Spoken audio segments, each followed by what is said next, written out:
I really love research. I've done a lot of research in my time, especially in undergrad. I was a biochemistry major. And let's just take a look at this study.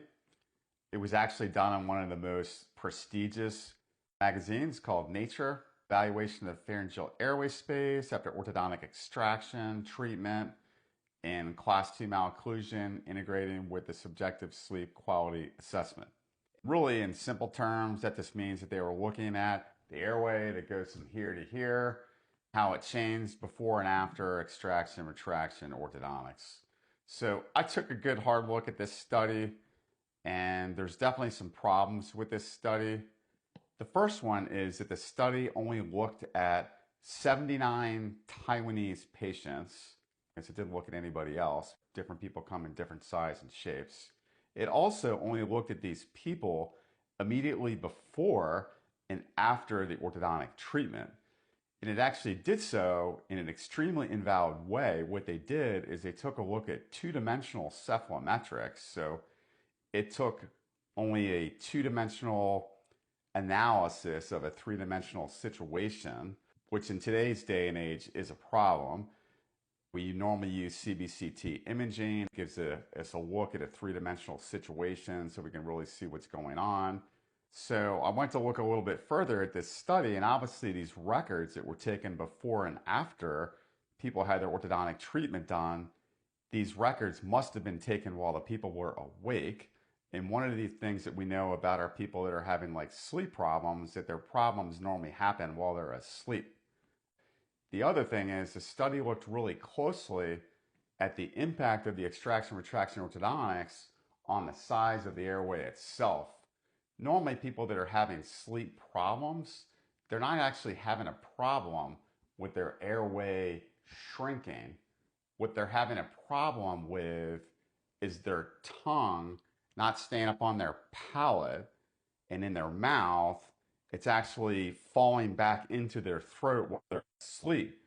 So what this study really did is really lacked a clear understanding of the type of problems that people have while they're having sleep problems or airway problems. Of course, people sometimes do have problems with their airway during the day. Extraction, retraction, orthodontics, our patients' faces are going this way instead of going this way. My tongue lives in my throat. So if my face doesn't grow out and my face and jaw structure comes back, that gets my tongue closer to my throat. In fact, during the day, my tongue can actually take up part of my throat space. It should be available for breathing. That creates what we call airway resistance. Quite literally, the tongue getting in the way of air passing makes it more difficult to breathe. Let's take a little bit further look at this study. There's actually some pretty serious problems with this study, which is pretty surprising since we're talking about a really prestigious magazine like Nature. So let's take a look at some of the people that they excluded from the study. Actually, some of them make sense. Like number one, they excluded people that had high BMI or fat people. That makes sense. They excluded people that prior to this study had other orthodontic treatment. Again, that makes sense. They excluded people who had expanders, other functional appliances, people who had cleft lip or palate. Those all make sense. But let's take a look at this. They actually excluded all people who reported that they had TMJ.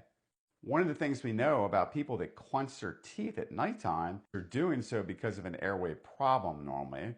So they literally excluded all the people that clench their teeth, probably excluding a lot of people that have airway problems.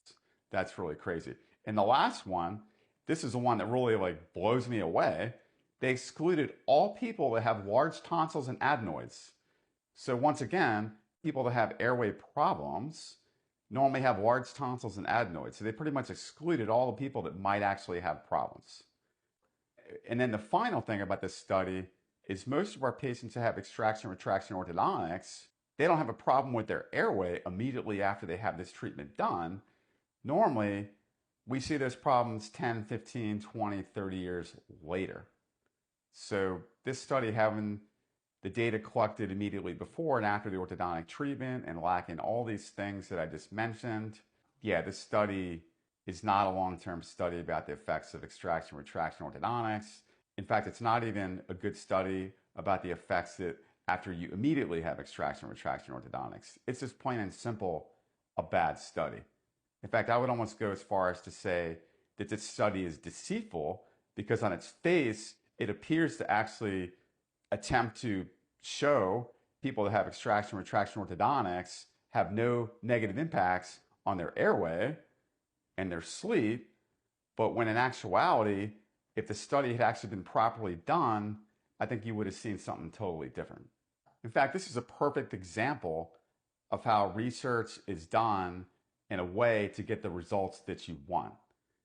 I would say the biggest problem with research is not finding research that's available.